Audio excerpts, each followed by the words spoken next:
BR Naidu గారు ఒక visual అయితే రిలీజ్ అయింది. ఒక మహిళను హగ్ చేసుకొని అతను ఇంటి నుండి బయటికెళ్తున్న వీడియో.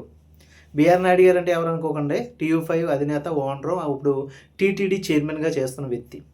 అయితే దీని మీద భిన్నాభిప్రాయాలు అయితే మాత్రం సోషల్ మీడియాలో ఏర్పడుతున్నాయి. ఎందుకంటే అతనికి రెండో భార్య అని. ఆ రెండో భార్య కాస్త ఫ్యామిలీకి తెలుసు. అది ఎప్పటి నుంచో తెలిసిన విషయం అనేసి చాలామంది రాస్తున్నారు సోషల్ మీడియాలో.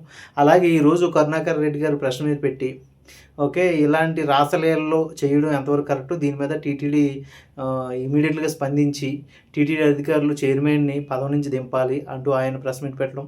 దానికి వ్యతిరేకంగా ఈరోజు బిఆర్ నాయుడు గారు ప్రెస్ మీట్ పెట్టి, ఫ్యామిలీ ఫ్రెండ్స్‌తో కాస్త మేము చనువుగా ఉండడం తప్ప, ఫ్యామిలీ ఫ్రెండ్స్ వాళ్ళు అయితే ఇది మాత్రం video deep fake video, okay, ఏఐలో తయారు చేశారు. ఎప్పుడో 20 సంవత్సరాల క్రితం ఫోటోలు తీసుకొని, ఇది మాత్రం నిజం కాదు అంటూ కరుణాకర్ రెడ్డి మీద నా ఇన్వెస్టిగేషన్ జర్నలిస్ట్‌ని పెట్టి నీ లోతు కోణాలు, నీ పర్సనల్ ఇష్యూలు కూడా బయటకు తీస్తాను అంటూ బెదిరించడం అయితే జరిగింది. ఏదేమైనా మరి దీని మీద రాబోయే రోజుల్లో ఎటువంటి న్యూస్ బయటకు వస్తుంది? ఆవిడ రెండో భార్యనా, లేకపోతే ఫ్యామిలీ ఫ్రెండా, లేకపోతే ఇంకొకటా లేకపోతే డీప్ ఫేక్ వీడియోనా? ఇది అన్నది మరి చూడాలి మరి.